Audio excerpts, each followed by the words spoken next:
Hello student, welcome back to my channel Akash lecture. Student, आज की इस वीडियो में आप लोगों को बताने वाला हूं कि बोर्ड एग्जाम में कॉपी आप कैसे लिखोगे। मेरे प्यार बच्चों, आपकी तैयारी कितनी ही अच्छी क्यों ना हो, जब तक आप बोर्ड एग्जाम में कॉपी लिखने का सही तरीका अगर आपको नहीं मालूम रहेगा, तब तक मेरे प्यार बच्चों आप किसी भी विषय में आप टॉपर नहीं बन सकते हो। मेरे प्यार बच्चों, आज की इस वीडियो में आपको बताऊंगा कि आप मेरे प्यार बच्चों 18 फरवरी को आप लोगों का हिंदी का एग्जाम है और 18 फरवरी को हिंदी की कॉपी आप कैसे लिखोगे। पहला पेपर हिंदी का है, इसलिए मैं हिंदी का ही आप लोगों को बता रहा हूं कि हिंदी की कॉपी आप 18 फरवरी को कैसे लिखोगे कि आपको एग्जामिनर मेरे प्यार बच्चों 100 में 100 नंबर दे पाए। मेरे पास एक वायरल पेपर है 2026 बोर्ड का सामान्य हिंदी का, और इस हिंदी के पेपर को मैं खुद बोर्ड एग्जाम की कॉपी पर लिख के दिखाने वाला हूं और एक सही तरीका दिखाने वाला हूं कि एग्जामिनर चाह कर भी आप लोगों का एक नंबर नहीं काट सकता है। मेरे प्यारों, जो सबसे पहला जो आप लोगों को काम करना, देखिए यह होता है फ्रंट पेज। ठीक है, यह आपका फ्रंट पेज, और फ्रंट पेज चाहे आप इंटर का हो चाहे हाई स्कूल का, दोनों का सेम होता है। बस यहाँ पे इंटरमीडिएट लिखा होता है और हाई स्कूल में यहाँ पे हाई स्कूल लिखा होता है, हाई स्कूल परीक्षा। समझ में आ गया? चलिए, सबसे तो पहला काम है आप लोगों का फ्रंट पेज भरने का। तो सबसे पहला काम करेंगे कि इस फ्रंट पेज को हम लोग यहाँ पे भरेंगे। चलिए मेरे प्यारों, जो सबसे पहले हम लोग क्या करेंगे, देखिए यहाँ पे पहला कॉलम क्या दिया हुआ है। पहला कॉलम दिया है परीक्षार्थी का अनुक्रमांक अंकों में। तो यहाँ पे अपना रोल नंबर आपको डालना है, वो भी अंकों में। तो मैंने यहाँ पे रोल नंबर लिखा था, ठीक है, पेपर में। और ये जब पेपर मिलेगा तो पेपर में भी आपको यहाँ पे अनुक्रमांक और नीचे अपना नाम लिखना है। तो ये जो अनुक्रमांक आप लिखे हो, ये अनुक्रमांक यहाँ पे भी लिखना है, आपके एडमिट कार्ड में भी लिखा रहेगा मेरे प्यारे बच्चों। ठीक है, अनुक्रमांक था वही अनुक्रमांक अंकों में आप लोगों को यहाँ पे लिख देना है। जैसे क्या अनुक्रमांक था, 42, इसके बाद आपका 50, इसके बाद 28, 28 के बाद था आप लोगों का 36, 36 के बाद था 52। सभी लोगों का अनुक्रमांक अलग अलग होते हैं। एडमिट कार्ड पे आप लोगों का रोल नंबर लिखा होगा, वही रोल नंबर आप लोगों को अंकों में यहाँ पे डालना है। इसके बाद मेरे प्यार जो दूसरा कॉलम आता है परीक्षार्थी का अनुक्रमांक शब्दों में, मतलब इसी को आप लोगों को शब्दों में लिख देना है। कैसे लिखना है मैं आप लोगों को बताता हूं। जैसे 4 है तो आप यहाँ पे डालेंगे 4, 4 के बाद आप यहाँ पे कामा लगाओगे। इसके बाद आपका 2 है तो आप यहाँ पे डालोगे 2, इसके बाद फिर कामा लगाओगे। 5 है तो आप यहाँ पे डालोगे 5, ऐसे लिखना है। इसके बाद कामा लगाओगे। 0 है तो आप लिखोगे यहाँ पे 0, इसके बाद फिर आप लोगों को कामा लगाना है। 0 के बाद क्या है आपका 2 है तो आप लिखोगे 2, फिर कामा लगाना है। 8 है तो आप लिखोगे 8, 8 के बाद फिर कामा लगाना है। अब ये कॉलम भर गया, आप नीचे भी लिख सकते हो। 8 के बाद क्या है, 8 के बाद आप लोगों का 3 है तो आप यहां पे लिखोगे 3, इसके बाद फिर कामा लगाओगे। 3 के बाद आपका 6 है तो आप यहां पे लिखोगे 6, फिर कामा लगाओगे। इसके बाद 5 है तो आप डालोगे यहां पे 5, इसके बाद फिर कामा लगाओगे। 2 है तो आप लिखोगे 2। ऐसे ध्यान पूर्वक, रोल नंबर गलत नहीं होना चाहिए आप लोगों का, थोड़ा समय लगे लेकिन रोल नंबर बिल्कुल क्लियर लिखना है। तो परीक्षार्थी का अनुक्रमांक अंकों में, परीक्षार्थी का अनुक्रमांक शब्दों में। 2 कॉलम आपका भर गया। तीसरा कॉलम है विषय एवं प्रश्न पत्र। तो विषय में तो जिनका हिंदी होगा वो हिंदी डालेंगे, जिनका सामान्य हिंदी होगा वो सामान्य हिंदी डालेंगे। तो यहाँ पे हम डालते हैं सामान्य हिंदी, क्योंकि सामान्य हिंदी का पेपर है। ठीक है, तो आपका हिंदी का रहेगा तो आप हिंदी डाल सकते हैं। तो सामान्य हिंदी यहाँ पे हम यहाँ पे डाल देते हैं सामान्य हिंदी। क्लियर है? यह काम आप लोगों को बिल्कुल सही से डालना है, सामान्य हिंदी। प्रश्न पत्र में क्या डालोगे, प्रश्न पत्र में आप डालोगे मेरे प्यारों बच्चों केवल प्रश्न पत्र। प्रश्न पत्र में क्या डालोगे, केवल, क्योंकि एक ही पेपर आप लोगों का होने वाला है हिंदी का। इसके बाद है कि प्रश्न पत्र पर अंकित संकेतांक। तो संकेतांक क्या होता है, ये जो आप देख रहे हो 302 डीके, इसी को हम लोग संकेतांक बोलते हैं। तो 302 डीके जो है यहाँ पे आपको डालना पड़ेगा 302, और कोष्टक में आपको डालना यहाँ पे डीके। क्लियर है? चलिए, इसके बाद है परीक्षार्थी का दिन। तो मेरे प्यारे बच्चों 18 फरवरी को पेपर स्टार्ट हो रहा है। 18 फरवरी को आप लोगों का बुधवार है, तो आप यहां पे डालेंगे मेरे प्यारे बच्चों बुधवार। क्या डालेंगे, बुधवार। आप यहां पे परीक्षा के दिन में बुधवार डालेंगे। इसके बाद परीक्षा की तिथि, तो 18 फरवरी को है तो आप डालोगे 18। फरवरी का महीना होता है दूसरा महीना और 2026। इसके बाद पाली, तो पाली में आप द्वितीय पाली डालोगे, क्योंकि आप लोगों का जो पेपर है इंटरमीडिएट का वो द्वितीय पाली में है, दोपहर को है। तो आप कोष्टक में लिखोगे द्वितीय पाली। कोष्टक में क्या लिखोगे, द्वितीय पाली लिखोगे। हाई स्कूल वाले प्रथम पाली लिखेंगे, ठीक है, ये इस बात को ध्यान में रखिएगा, द्वितीय पाली। इसके बाद एक केंद्र का नाम। केंद्र का नाम का मतलब जहां पे आप लोगों का सेंटर गया हुआ है, जिस विद्यालय में आप बैठ के पेपर दे रहे हो उसका नाम लिखना है। तो केंद्र का नाम सबका अलग अलग होता है, हर एक विद्यालय में अलग अलग बच्चे जाते हैं पेपर देने के लिए, तो आप देख लीजिएगा कि किस विद्यालय में आप गए होंगे। तो यहाँ पे फिलहाल के लिए मैं अपने चैनल का नाम लिख देता हूं आकाश लेक्चरर, ठीक है, यहां पे अपने चैनल का नाम लिख देता हूं मैं आकाश लेक्चरर। बाकी आप लोग अपना केंद्र का नाम लिख दीजिएगा और नीचे वाले कॉलम छोड़ देना है परीक्षा, जो एग्जाम रूम नंबर है, और कक्ष निरीक्षक के हस्ताक्षर और दिनांक, ये आपके जो कक्ष निरीक्षक रहेंगे वो टीचर भरेंगे, बस इतना ही आपको भरना है। इसके बाद आप लोगों का फ्रंट पेज हो गया बिल्कुल मेरे प्यारे बच्चों कंप्लीट, और यहां से आप पहला पेज की शुरुआत कर सकते हो, ठीक है, ये हो गया आपका पहला पेज। और पहला पेज जो है मेरे प्यारे बच्चों, यहाँ पे स्केल की सहायता से मैं अंडरलाइनिंग खींच के लेके आया हूं, लेकिन आपका पेज बिल्कुल सादा रहेगा, आपको स्केल की सहायता से लाइनिंग खींचना पड़ेगा। जो मैं लाइनिंग खींच के लेके आया हूं आपको खींचना पड़ेगा, तो आप डबल लाइनिंग खींच लीजिएगा स्केल की सहायता से। इसके बाद मेरे प्यारे बच्चों जो काम करना है वो समझिए। इसके बाद मेरे प्यारे बच्चों यहाँ कॉर्नर में हर एक पेज पे आपको रोल नंबर लिखते चलना है। हर एक पेज पे आप मेरे प्यारे बच्चों रोल नंबर लिख दीजिएगा, ताकि आपकी कोई भी कॉपी कोई बदल ना सके। क्लियर है, रोल नंबर आपने लिख दिया। अब पेपर की शुरुआत हम लोग करते हैं। देखिए यह पेपर यहाँ पे 2 निर्देश दिया गया हुआ है, इंटरमीडिएट का पेपर है, 2 निर्देश दिया गया है, निर्देश आप पढ़ लीजिएगा। पेपर आप लोगों का यहां से स्टार्ट है, यहां से करना है। सबसे पहले आएगा मेरे प्यारे बच्चों खंड क। चलिए खंड क आ गया तो आपको डालना पड़ेगा खंड क, ठीक है, तो इसको मैं हटाता हूं। आप खंड क दिया है तो सबसे पहली हेडिंग आपका रहेगा खंड क, तो यहाँ पे ऊपर में आप हेडिंग डालोगे खंड क का, तो यहाँ पे लिखोगे खंड क। क्लियर है, खंड क लिखने के बाद मेरे प्यारे बच्चों स्केल की सहायता से इसके नीचे आप अंडरलाइन कीजिएगा। स्केल की सहायता से इसके नीचे आपको अंडरलाइनिंग करना है ताकि दिखने में बेहद अच्छा लगे। खंड क आपने डाल दिया। इसके बाद मेरे प्यारे बच्चों आपका है प्रश्न संख्या पहला। यह प्रश्न संख्या पहला है तो आप डालोगे प्रश्न उत्तर संख्या पहला, ठीक है। तो एक लाइन का गैप छोड़कर आपको नीचे यहां पे डालना पड़ेगा कि प्रश्न उत्तर संख्या पहला, तो लिखोगे प्रश्न उत्तर संख्या पहला, प्रश्न उत्तर संख्या पहला। बिल्कुल साफ सुथरा लिखना है ताकि दिखने में अच्छा लगे। प्रश्न उत्तर संख्या पहला आपने लिख दिया। अब इसके नीचे स्केल की सहायता से आपको अंडरलाइनिंग खींचना है। अब प्रश्न उत्तर संख्या पहला में 5 प्रश्न है, क ख ग घ ड़, 5 प्रश्न है। तो आप क वाला करने वाले हो तो आप डालोगे यहाँ पे क, लिखोगे यहाँ पे क। इसके बाद 5 प्रश्न है, क के बाद ख है तो आप नीचे लिखोगे ख, ग है तो आप लिखोगे ग, घ है तो आप लिखोगे घ, इसके बाद ड़ है तो आप लिखोगे यहाँ पे ड़।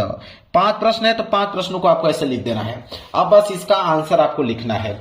चलिए तो पहला प्रश्न है क वाला कि आचरण की सभ्यता के लेखक हैं। तो आचरण की सभ्यता के जो लेखक है मेरे प्यारे बच्चों वो है अध्यापक पूर्ण सिंह है। कौन है? अध्यापक पूर्ण सिंह। क का चौथा है तो आपको यहां पर लिखना पड़ेगा क का चौथा, तो आप लिखोगे कि क का चौथा सही है, तो आप लिखोगे यहाँ पे क का चौथा। अब जो नाम दिया था अध्यापक पूर्ण सिंह उसको आपको लिखना पड़ेगा, तो आप लिखोगे यहाँ पे अध्यापक पूर्ण सिंह, अध्यापक पूर्ण सिंह, ऐसे आपको मेरे प्यारे बच्चों लिखना है अध्यापक पूर्ण सिंह। लिखने के बाद आप कोष्टक में करके ऐसे सही का निशान आपको लगा देना है अध्यापक पूर्ण सिंह। समझ में आ गया? ऐसे आपको करना है। इस प्रकार ख वाला प्रश्न देखिए क्या है, कह रहा है कि चिंतामणि निबंध संग्रह के लेखक हैं, तो कौन है? आचार्य रामचंद्र शुक्ल जी हैं।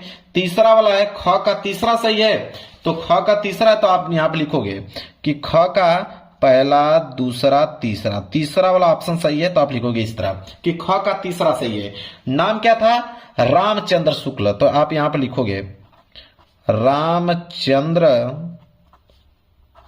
शुक्ल, तो लिखोगे रामचंद्र शुक्ल। ऐसे लिखने के बाद आप इस तरह को कोष्टक में सही निशान आपको लगा देना है रामचंद्र शुक्ल। अब क्या करोगे? अगले प्रश्न की तरफ बढ़ोगे कि अगला प्रश्न क्या है? ग वाला प्रश्न है। ग वाला प्रश्न है कि उसने कहा था कहानी के लेखक है, तो उसने कहा था कहानी के लेखक कौन है? तो चंद्रधर शर्मा गुलेरी जी हैं। ठीक है, तीसरा वाला सही है तो आप यहां पर डालोगे कि पहला दूसरा तीसरा सही है। ऐसे कोष्टक में क्या था, चंद्र शर्मा गुलेरी, तो लिखोगे यहां पे कि चंद्रधर शर्मा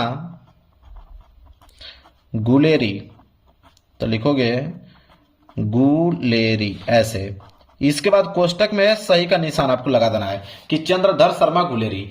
अब आते हैं ड वाले प्रश्न पे।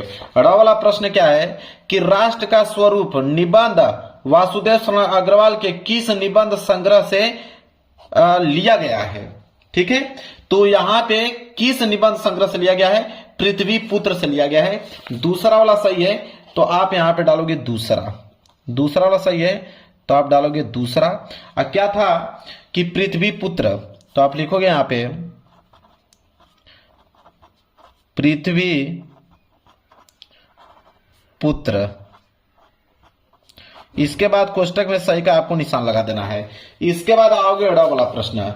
अड़ा वाला है कि बहादुर कहानी के लेखक हैं, तो बहादुर कहानी के लेखक तो अमरकांत जी हैं। कौन है, अमरकांत जी। चौथा वाला सही है तो आप लिखोगे यहां पे चौथा, अड़ा का चौथा क्या था, अमरकांत, तो लिखोगे यहां पे अमरकांत। इसके बाद आप यहां पे कोष्टक में सही का निशान लगाओगे। तो 5 प्रश्न था, 5 प्रश्न आपने यहां पे कर दिया। इसके बाद आता है प्रश्न संख्या दूसरा। तो प्रश्न संख्या दूसरा है तो एक लाइन का गैप छोड़कर आप यहां पे डालिए प्रश्न उत्तर संख्या दूसरा। एक लाइन का गैप छोड़कर आपको डालना है प्रश्न उत्तर संख्या दूसरा, प्रश्न उत्तर संख्या दूसरा। अब स्केल की सहायता से आप इसके नीचे क्या कीजिएगा, अंडरलाइनिंग करना है। स्केल की सहायता से अंडरलाइनिंग कर दीजिए। इसके बाद दूसरे में भी 5 प्रश्न है, वही क ख ग घ ड़, तो आप इसी तरह डालिए। यहाँ पे क है तो क, इसके बाद ख है तो आप डालेंगे ख, ख के बाद ग है तो ग डालिए, ग के बाद आपका घ है तो आप घ डालेंगे, घ के बाद आपका अड़ है तो आप यहाँ पे क्या डालेंगे, अड़ डालेंगे। इस तरह आपको डालना है 5 प्रश्नों को सीरियल। ठीक है, इसके बाद अब चलिए देखते हैं क वाला प्रश्न। क वाला प्रश्न है कि उर्मिला का विरह वर्णन साकेत महाकाव्य के किस सर्ग में है। ठीक है, तो वह है 9वें सर्ग में, मतलब दूसरा वाला ऑप्शन सही है। तो दूसरा वाला सही है तो आप यहाँ पे लिखोगे दूसरा वाला ऑप्शन सही है। दूसरा वाला ऑप्शन क्या था, 9वें सर्ग, तो लिखोगे 9वें सर्ग में, 9वें सर्ग में। और क्या करना है, ब्रैकेट बना के आपको सही का निशान लगा देना इस तरह। क्लियर है। इसके बाद आइए ख वाला प्रश्न। कह रहा है कि कुकुरमुत्ता के रचयिता हैं, तो कुकुरमुत्ता के रचयिता कौन है, यहाँ पे सूर्यकांत त्रिपाठी निराला जी हैं। तो दूसरा वाला सही है तो लिखोगे यहाँ पे सूर्यकांत त्रिपाठी निराला, दूसरा नहीं तीसरा वाला सही था, तो तीसरा वाला सूर्यकांत त्रिपाठी निराला। ठीक है, तो तीसरा डाल दोगे सूर्यकांत त्रिपाठी निराला, तो लिखोगे यहाँ पे सूर्यकांत त्रिपाठी निराला, सूर्यकांत त्रिपाठी, सूर्यकांत त्रिपाठी निराला, सूर्यकांत त्रिपाठी निराला जी। ठीक है, आप ब्रैकेट करके सही का निशान आपको लगा देना है। इसके बाद आइए ग वाला प्रश्न। ग वाला प्रश्न क्या है, देखिए कह रहा है कि पलाशवन काव्य संकलन के प्रणेता हैं। ठीक है, कौन है, नरेंद्र शर्मा जी हैं। चौथा वाला ऑप्शन जो होगा बिल्कुल राइट आंसर हो जाएगा। तो चौथा वाला है तो आप यहाँ पे ग का डालोगे चौथा, ग का डालोगे चौथा। क्या नाम है, नरेंद्र शर्मा, लिखोगे यहाँ पे नरेंद्र शर्मा, नरेंद्र शर्मा, ब्रैकेट में सही का आप लोगों का निशान लगा देना है। इसके बाद आगे आइए, अगला है घ वाला कि निम्नलिखित में से कौन सा कवि छायावाद का नहीं है, मतलब कौन सा ऐसा कवि है जो छायावाद का नहीं है इनमें से। तो अज्ञेय जी, चौथा वाला ऑप्शन जो होगा बिल्कुल राइट आंसर हो जाएगा। तो अज्ञेय जी चौथा, तो आप लिखोगे यहाँ पे चौथा ऑप्शन अज्ञेय, तो लिखोगे यहाँ पे अज्ञेय। इसके बाद ब्रैकेट में सही का आपको निशान लगा देना है। इसके बाद मेरे प्यारे बच्चों आओगे अड़ा वाला प्रश्न। अड़ा वाला प्रश्न क्या है उसको देखेंगे। अड़ा वाला है कि निशा निमंत्रण के रचनाकार हैं। तो निशा निमंत्रण के रचनाकार इन चारों ऑप्शन में से कौन है? हरिवंश राय बच्चन जी हैं। तीसरा वाला सही है, तो आप डालोगे तीसरा, लिखोगे यहां पे तीसरा वाला कौन? हरिवंश राय बच्चन जी। तो लिखोगे हरिवंश राय, हरिवंश राय बच्चन। तो यहां पे सिंगल ब्रैकेट में, सिंगल इन्वर्टेड कॉमा के अंदर आपको बच्चन लिखना है, हरिवंश राय बच्चन, फिर कोष्टक में सही का निशान लगा देना है। अब देखिए यहां पे प्रश्न उत्तर संख्या पहला में 5 बहुविकल्पीय था, प्रश्न उत्तर संख्या दूसरे में 5 बहुविकल्पीय प्रश्न, दोनों यहाँ पे एक ही पेज में हो जाएगा। पेज आपका भर जाए तो आपको लिखना है यहाँ पे पीटीओ। पीटीओ का मतलब होता है पेज टर्न ओवर। पेज जब आपका भर जाए तो पेज को आप पलट दीजिए मेरे प्यारे बच्चों, ठीक है। पेज को आप लोगों को यहाँ पे पलट देना है। पेज पलटने के बाद मेरे प्यारे बच्चों प्रश्न उत्तर संख्या क्या है? तीसरा। प्रश्न उत्तर संख्या तीसरा है, तो आप जाके नए पेज से आप यहाँ पे डालोगे प्रश्न उत्तर संख्या तीसरा। तो आप हेडिंग बनाओगे यहां पे कि प्रश्न उत्तर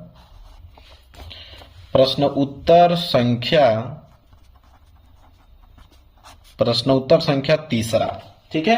इसके बाद स्केल की सहायता से आपको करना है अंडरलाइनिंग। स्केल की सहायता से आपको अंडरलाइनिंग करना है प्रश्न उत्तर संख्या तीसरे को, ठीक है। अब प्रश्न उत्तर संख्या तीसरा में मेरे प्यारे बच्चों दिया है कि दिए गए गद्यांश पर आधारित निम्नलिखित प्रश्न के उत्तर दीजिए। 10 नंबर का गद्यांश है, एक गद्यांश यहाँ पे दिया है और एक गद्यांश अगर वो नहीं कर पाओगे तो अथवा करके आपको नीचे दिया हुआ है। दोनों में से कोई एक ही करना है, ठीक है। तो मान लीजिए आप ये वाला करने वाले हो, पहला वाला, तो उसको कैसे लिखोगे, ठीक है। उसको कैसे करोगे कि एग्जामिनर पूरा 10 में 10 नंबर आप लोगों को दे। देखिए सबसे पहले आपको संकेत लिखना पड़ेगा। सबसे पहला जो काम है मेरे प्यारे बच्चों वो है आप लोगों का संकेत।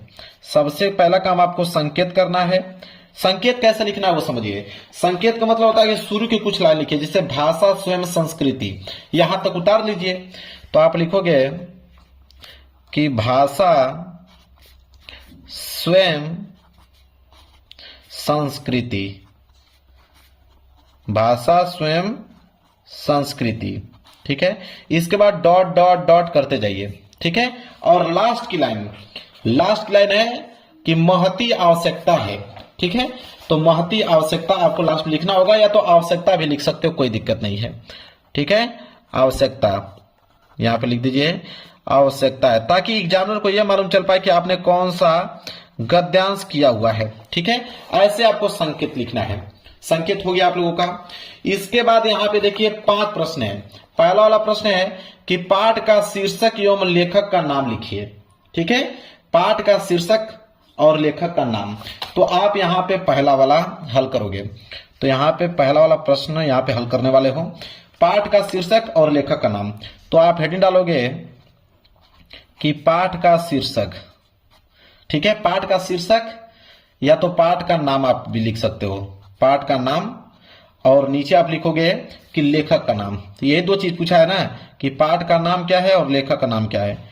तो ऊपर आपने डाला पाठ का नाम और नीचे आपने डाला लेखक का नाम, ऐसे आप लोगों को लिखना है। तो पाठ का नाम, एक चीज आपको बता देता हूं, गद्यांश कोई भी हो, जहां पे भी भाषा आपको दिख जाए, किसी भी गद्यांश में अगर भाषा आपको दिख गया, आप समझ जाइए कि भाषा और आधुनिकता चैप्टर से लिया गया है। तो भाषा दिख गया तो एक चीज तुमको मालूम चल गया कि भाषा और आधुनिकता चैप्टर से लिया गया है। तो आप यहां पर लिखोगे कि भाषा और आधुनिकता, भाषा और आधुनिकता चैप्टर से लिया गया है। तो भाषा और आधुनिकता चैप्टर का नाम आपने लिख दिया। इसके बाद लेखक का नाम, इसको कौन लिखे हैं? तो प्रोफेसर जी सुंदर रेड्डी जी लिखे हैं। तो आप लिखोगे यहां पे कि प्रोफेसर जी सुंदर रेड्डी,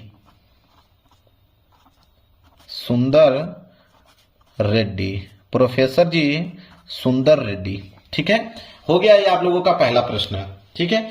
अब आई दूसरी नंबर की पारी कि रेखांकित अंश की व्याख्या कीजिए। तो दूसरे प्रश्न का उत्तर लिखना, तो एक लाइन का गैप छोड़कर आप यहां पे डालोगे दूसरा। क्या था? रेखांकित अंश की व्याख्या। तो आप लिखोगे यहां पे हेडिंग डालोगे कि रेखांकित अंश की व्याख्या, रेखांकित अंश की व्याख्या। ये हो गया आप लोगों का मेरे प्यारे बच्चों हेडिंग। ऐसे आप लोगों को हेडिंग बिल्कुल साफ सुथरा लिखना है।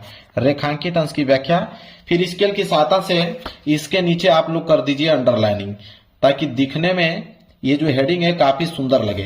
रेखांकित अंश की व्याख्या, अब जो भी रेखांकित जहां तक अंडरलाइन किया गया है कि भाषा एवं संस्कृति का एक अटूट अंग है, संस्कृति परंपरा से निष्कृत होने पर भी परिवर्तनशील और गतिशील है, उसकी गति विज्ञान की प्रगति के साथ जोड़ी जाती है। अब इसका जो भी व्याख्या है मेरे प्यारे बच्चों, वो व्याख्या आप लोगों को यहाँ पे एक्सप्लेन करके लिख देना है। ठीक है, जो भी व्याख्या होगा उसका एक्सप्लेन करके लिख देना है। पेज भर जाए तो आप नया पेज आप लोगों को ले लेना है। नया पेज लेने के बाद फिर तीसरे हेडिंग डालेंगे कि नए शब्दों की खोज क्यों आवश्यक है। ठीक है, नए शब्दों की खोज क्यों आवश्यक है, तो आप देखिए, आप इसका उत्तर लिखिएगा कि नई भाव योजनाओं को व्यक्त करने के लिए नए शब्दों की खोज की आवश्यकता है। इसका आंसर यही मिल गया कि नए शब्दों की खोज क्यों आवश्यक है, तो आप लिखिएगा कि नई भाव योजनाओं को व्यक्त करने के लिए नए शब्दों की खोज की आवश्यकता है। तीसरा प्रश्न भी हो गया। फिर एक लाइन का गैप छोड़कर आप डालेंगे चौथी हेडिंग, चौथा लिखोगे संस्कृति का एक अटूट अंग क्या है। तो संस्कृति का एक अटूट अंग क्या है, तो इसका आंसर लिखोगे, देखिए शुरू में ही बोला है कि भाषा एवं संस्कृति, भाषा स्वयं संस्कृति का एक अटूट अंग है। तो यहाँ पे क्वेश्चन क्या था कि संस्कृति का एक अटूट अंग क्या है, तो आप लिखोगे कि संस्कृति का एक अटूट अंग भाषा है। इसका उत्तर यही होगा कि संस्कृति का एक अटूट अंग भाषा है। कितना सिंपल है। इसके बाद है कि अगला प्रश्न है, इसके बाद अगला प्रश्न, पांचवा प्रश्न डालोगे, हेडिंग लिखोगे कि किसके लिए भाषा एवं परंपरागत प्रयोग पर्याप्त नहीं है। तो आप इसका उत्तर लिखिएगा मेरे प्यारे बच्चों कि यहां से लिखना, इसका स्टार्ट कीजिएगा कि सांस्कृतिक हलचलों को शाब्दिक रूप देने के लिए, सांस्कृतिक हलचलों को शाब्दिक रूप देने के लिए भाषा के परंपरागत प्रयोग पर्याप्त नहीं है। बस यहां से लेके यहां तक इसका आंसर हो जाएगा कंप्लीट। तो 5 प्रश्न था मेरे प्यारे बच्चों, 5 प्रश्न था और 5 प्रश्नों का मैंने यहाँ पे उत्तर आप लोगों को बता दिया। अब आप आगे हेडिंग डाल लीजिएगा यहाँ पे प्रश्न उत्तर संख्या चौथा। ठीक है, प्रश्न उत्तर संख्या चौथा। इसी तरह अगले पेज पे आप लोगों को प्रश्न उत्तर संख्या चौथा यहाँ पे डालकर इसी तरह सीरियल बाय सीरियल आप लोगों को करना है। यह होता है बोर्ड एग्जाम में कॉपी लिखने का सही तरीका। ऐसे लिखोगे एग्जामिनर 1 नंबर आप लोगों का काट नहीं सकता मेरे प्यारे बच्चों। वीडियो पसंद आई हो तो वीडियो को लाइक कर देना, चैनल पर नए हो तो चैनल को जरूर सब्सक्राइब कर लेना। मिलेंगे एक प्यारे से नेक्स्ट वीडियो में, तब तक के लिए धन्यवाद।